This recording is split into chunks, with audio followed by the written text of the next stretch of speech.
If you're a beginner in snail farming, I hope these videos improve your farming skills and make your farm more profitable. Anyways, there's a backstory to this video. A few days ago, he complained to us that his farm had issues and his eggs weren't hatching. So I told him to take out like 4 of them and crack them around them. And when he cracked them, he found that there were babies inside and he felt bad. So I told him to just incubate, and that was it. So he finally got babies. Anyways, this is one of our farmers just setting out his farm for confirmation. So instead of putting a roof above them, she just made them new and decided to cover them with tarpaulin. And my suggestion is, why not just make a roof? Okay, I think it's important that we make a roof and follow the instructions. Okay. Yeah, but then that was the response that she got from the community of practicing farmers, and that's what makes the difference for members of AgroCycle. You always have the consultants reaching out to you and correcting you in everything that you are doing, literally. Yes. Okay, so in snail farming, see, it's important that you create the perfect environment for your baby snails. Like, there are just 3 things that can make your farm fail. First of all, if you don't feed well. Secondly, if you don't clean well. And lastly, is if you don't monitor closely. And that's what this farmer is clearly doing here. He's cleaning his farm and wrapping them up for the next breeding cycle. Okay, now a lot of persons don't know that snail farming have cycles. Yes, they do. There are periods when snails lay a lot and there are periods where they don't lay much. But if you have a very large amount of snails, you will notice that you almost have snails all year round. Okay, because some snails will not lay when the others are laying, but there are peak periods and there are very, very low periods. Usually within the months of March, April, you get crazy number of eggs. Then you have September, June, July, September, another crazy harvest. Okay, then January is another crazy period. January, February, that leads to March. It's another crazy period when you get eggs. But usually your snails in the wild would hibernate. So if you're doing snail farming and you're doing it right, within that period your snails won't hibernate. Okay, so you see the farm, you see a lot of babies there. You can see through the net mesh. Okay, there are a lot of babies there. So we always advise farmers, once you have started snail farming and you are getting it right, your biggest challenge would not really be feeding, because if you figured feeding out, you figured it out. If you figured how to take care of them to make them survive, you figured that out. Your biggest challenge would be how to expand your farm and consistently sort your snails such that they don't get to a point where they learn how to feed on one another.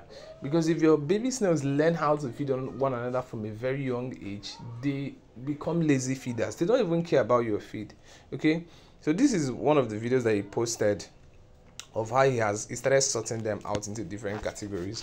So you could see the different sizes. Some are medium size, some are 3 months old, some are 2 months. I think these ones are about 3 months old, these particular ones. Okay, so you see how big they are at 3 months.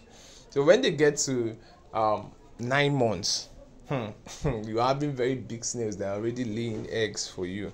Yes, so those ones are about 2 months and a month.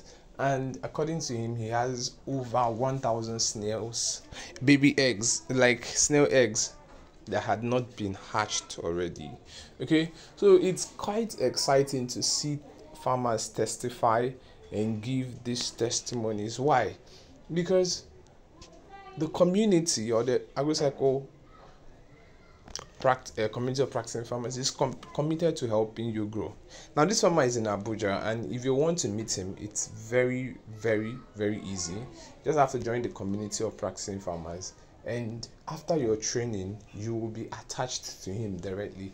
And that's one of the unique things about AgroCycle. There is almost a farmer in a state that you can get attached to. But that's not it. Now, incubation, very importantly, a lot of persons make mistakes when it comes to incubation.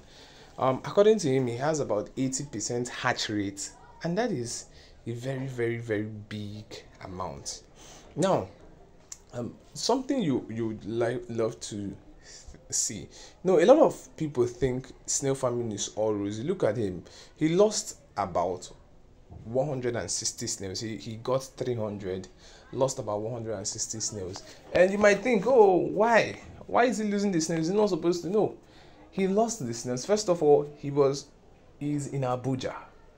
The weather wasn't favorable, ideally, for the snails. Okay, so he had to do a lot of iteration. Imagine snails moving from the western region or the eastern region where it's a lot more humid to the middle belt where it's close to the Sahel and a lot drier. You see, so that adjustment process posed a very big challenge. We kept on consulting, talking to him. We had to check the temperature of the different places, but you can see the results over that period of time of checks and double checks, moving back and forth. This was what we were able to achieve. Currently, he has about, I think, 600 babies, and if only he's able to manage the 600 and get them to maturity, remember, they will keep laying. And that's the beautiful thing about snail farming. Once you get it once, it's not like birds that when you buy them, you have to go back and buy again, go back and buy again, go back. No, just once you buy and you get it right, your biggest problem becomes expansion. Yes, expansion. Okay, and let me add to this. You see, some of the snails we actually replaced for him. Yes, there's a clause in AgroCycle that says within the first 2 weeks, if you lose more than 20% of your breeders, then, in quote and unquote, the breeders have an issue. Okay? And guess what? For us to confirm that the issues from the breeder, you have to keep posting your videos consistently within this period. And that is how we're able to get a lot of feedbacks from farmers. Okay, this is what is happening. Then consultants are able to comment. So the moment you get into AgroCycle, just know that we have your best interest. You don't even have any option but to succeed. Yes. So you can check the baby snails, 3 months old. See how big they are. Tell me what happens in 12 months. Okay. So the breeders that you are getting, very, very, but let me not talk about this thing. One of the things that will determine your success in snail farming is the type of snail breed you get. Don't play about it. There are improved snails. There are snails that grow big, and there are snails that don't grow big. I've heard people, oh, I went to the market and I bought snail. Take my example. When I started snail farming, I went to the market, and to be very precise, I went to Swali Market in Bayelsa. So for people from that region, they would relate, okay? So I went to this market. The woman close to me told me that these snails don't grow, okay? She was like, these snails don't grow. Anyways, this is another farm, completely different farm, not the same one. So this farmer was just complaining to us that he noticed some snail babies died, and he's trying to clean up his pen. While he was trying to clean up his pen, we told him that you can literally see that this place is almost getting congested. And again, you don't have sticks inside of it to support them. So give us one clear reasons why your snails won't want to die. Okay? And they're feeding on each other. So the advice we gave him was put sticks inside your pen, use blocks, prop them up with sticks, and mulch properly. So it gives the snails more room to move around. Then sort them according to sizes, so that the snails can. So there are a lot of comments. You can, once they put out their videos, people congratulate them, people speak to them, okay, and that's how it is. So this is another farm altogether, okay. Now the case of this farm is he went to buy growers, and this is exactly my scenario. Remember, I was talking about something. So I bought the growers, and the woman was like, these snails will not grow. Guess what? 6 months down the line, they did not grow. Like 6 months, like I'm talking about 6 months, they did not grow. So when you move snails from where they used to be to another pen, there are chances that they could have stunted growth, okay? So they have to deal with environmental changes. That's why we don't even advise you. People who go for growers and baby snails, they need to be able to replicate that kind of environment for those snails. It's quite difficult, okay? And if you fail, the chances of the snails having stunted growth are there. You have to consider, are they eating the same thing, okay, where you're getting them from? Okay, can they adapt to the same environment? So when you're getting snails, the best to get point of lay or breeders. We call them breeders because they are within 9 to 8 months. Okay, and they've started laying eggs. Get breeders and save yourself the stress. You can see now, remember this pen? Okay, this is one of the pen that we put out a few days ago. If you follow us on Facebook, you will see all these things. You know, you will see the feedback, you hear the people for themselves, you hear them talk about their pains and some of the challenges they are facing, because this is real time. They're getting real responses, real farmers, people like you. Okay, so there's nothing unique or not something too special that there isn't a farmer who has faced it and can support you. So we told them to mulch properly. Okay, so we were like, oh, this pen is quite big, put a roof over it and mulch properly. Now the mulching, remember there are sticks already, and the mulching weight is being supported by those sticks, so it creates a room for the snails to move around. Guess what? The snails can still move on top of this mulching material and climb, so it's more like a floor, then another deck on top. They have more room to mate, they can meet each other. They don't have they are no longer limited to the walls of the pen. Okay, I don't know if you can relate with what I'm saying. Yes, so that's some of the things that we talk about. Feeding is very important. We keep reiterating this thing in all our videos. Feed your snails well. Now take note, these snails are feeding in that tray. Is it good? No, it's not good. And you might just wonder, why is it not good that we have snails in a round place and we are saying it's not good? Because if there is a disease snails, all of them are coming together and clustering in one place, it increases the chances of them getting disease. These are just farmers that are posting their results, people that are joining and putting out their pens, so that we could confirm if it's stable enough to support snail life. And guess what? Before you get to this stage, you already attached to a farmer, and the farmer that you are attached to will be the one to visit your farm and even give you confirmation to tell you that, oh, this your pen is working. Okay, like it is functional. Yes, so those are some of the benefits that you can't I don't know how you would deal with it. Okay, so remember what I was talking about. It's always good to use PVC boards. Okay, and I think I would be able to spot out PVC boards. When I see PVC board, I'll show you. Now place a good number of PVC boards in your pen. Now PVC boards is light, is flat, and is durable. Those round plates, the snails have to struggle to come up, and guess what? When they crawl to that point, it's only the first snails, the ones that get that feed the first, that will be able to eat.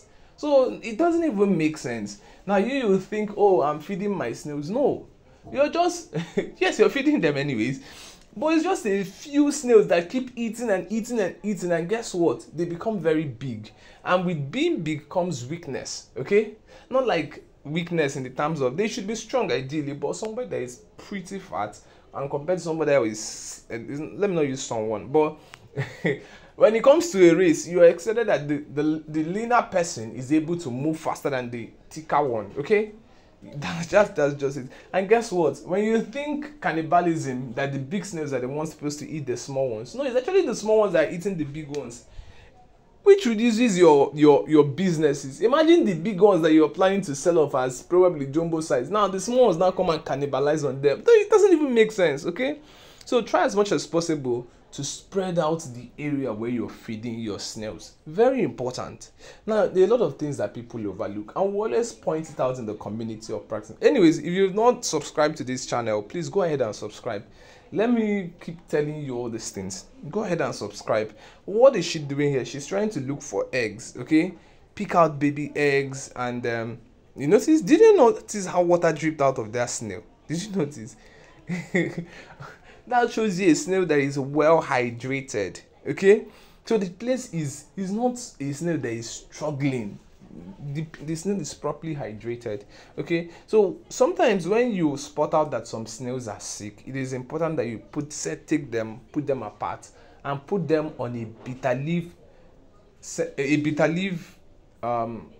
leaf, moringa, those is for the vegetables, and a fruit diet. Okay, alternatively, so for 7 days. So today you give them fruits, the next day give them vegetables. Today you give them fruit, next day give them vegetables. the chances of snails recovering from sicknesses are not so high. I'll just be very sincere with you. It's not so high. So the best thing you should do is to avoid sicknesses entering your pen completely. Don't get to a point where your snails are sick. No. Okay, so maintain high level of cleanliness at every turn. Okay, yes. So you see how this person, how they are mulching their farm. You can see clearly neat mulching. Okay, you lay the dry ones first. Why? Because the dry ones have the ability to hold more water than the fresh ones. Okay, then afterwards you now lay the fresh ones on top. Why? Because the fresh one would not allow heat get in, and it will limit evaporation. Evaporation. So please, I beg you, for whatever you're doing, try to make sure that your pen is humid. Please see how look at what I'm talking about. Those are the PVC boards. You see how they are strategically positioned. The snails that are coming from the end would meet feed there. The ones that are coming from this end will meet feed. The ones that are coming to the middle, they will still meet something to eat. So you don't have that circular position where all of them are congested in one place. Then I've seen people use water can for feeding birds to put for snails. No, snails don't behave like that. Look for a flat plate and place the snails in it. Simple. Look for a flat plate and place the snails there. Okay, and place water for the snails. Now don't get to a point where you are pouring too much water and your snails are able to drown in it. Please be moderate with everything. These are some subtle things that nobody really talks about. And you know, when we do snail trainings, it can never be like this, because in snail trainings there are a list of things that have been cut out. But one thing that makes AgroCycle reviews very unique and helpful for beginners is because you're seeing real-time things. Farmers are experiencing certain things and we are reacting to it. Okay, so you see how some people will go and peel off the back of their pawpaw. Please don't peel it. Wash it properly, cut it, and give it to them. Let the snails scrape it and take out the flesh as much as they want. Then take out the leftover the next day. Cleaning is not that difficult. Snail farming is not difficult. Once you can figure out feeding and you figure out cleaning, snail farming becomes automatically easy for you. Very, very easy for you. See, get the right breed. Clean well, feed well, and monitor. I give you 1 year of doing this thing consistently, and guess what? If your hatching rate is high, with the 100 snails, we at AgroCycle, we've seen farmers that with the 100 snails have 1,500 babies. How? That is like 15 times the amount that you got. So, and the results keep coming. It's consistent because the system works. Okay, our approach to snail farming works. It's not different. It's just 3 things: you clean well, you feed well, and you monitor. If you look at this pen, you know that this pen is clean. So where is the disease going to come in from? If you look at it, it is well kept. Okay, and this is more like the standard across most of the videos that you've seen. Is either the farmer is making a video of them trying to clean the pen and they are showing us everything, or the pen is clean. It is a trademark for AgroCycle, cleanliness. Okay, and the snails are well fed. I've talked about the meal plan over and over again, and in case you missed it, here is what it's all about. Now, your meal plan is what we call the 1-to-1 feeding regimen, and the 1-to-1 feeding regimen simply talks about fruits, feed, and vegetable. Now, take for example, this woman is feeding. Today is Monday. She's giving them fruits. You can see pawpaw there. She's just sticking to pawpaw. You can have cucumber, you can have watermelon, you can have apples, you can have mangoes, and a lot of things depending on what is unique to your location. Some people even give guava. Some people try shop. Okay. Now after this, you give them the formulated feed for the next 2 days. And so Monday fruits, Tuesday feed, Wednesday feed, Thursday you're giving them vegetables as to detoxify them. Well, I've said a lot, and I think at this point I know that you're going to learn. I know that you're going to improve your farm. If there's something that you missed, or there's a question, or there's an area you'd love us to talk about, please comment what your thoughts in the comment section. Give us a call, give us a message. You can join the community of practicing farmers. It is extremely affordable. Extremely affordable. You can check the description section. You will find the phone number, you will find the account number. I think it costs about 30,000 or 20,000. I think about 30,000 naira, but just check and make sure whatever is there, go ahead and pay it. Okay? See, snail farming is not difficult. You are the one just overdoing it. You're the one just overthinking it. There is a process to this thing, and we have cracked it. Learn from some of the best farmers in Nigeria. Currently, we have over 350 farmers. So if you divide that by 36, that would give you at least 9 farmers per state. But because of the nature of snail farming and the fact that it's skewed towards the western parts, towards the southern parts, it leaves us with 16 states. Now, if you divide that 16 by 300, so you have almost like 18 farmers in every state within the southern part. So tell me why we wouldn't have a farmer for you. So it's not possible. Okay? So just stick to what you're doing. Get the right breed, feed well, clean well, and monitor. It is not more than this. Maybe in some other video we'll be talking about how to monitor your snails, but it's basically just coming at night. Let's say you feed them, you come at night by 9 p.m. You feed them by 6, you come at 9, open the pen, just watch them. Take your torchlight, watch them eat, watch them move around. Look for weak ones, look for ones that are fragile, look for ones that are unable to move around. Just take your time and you would succeed.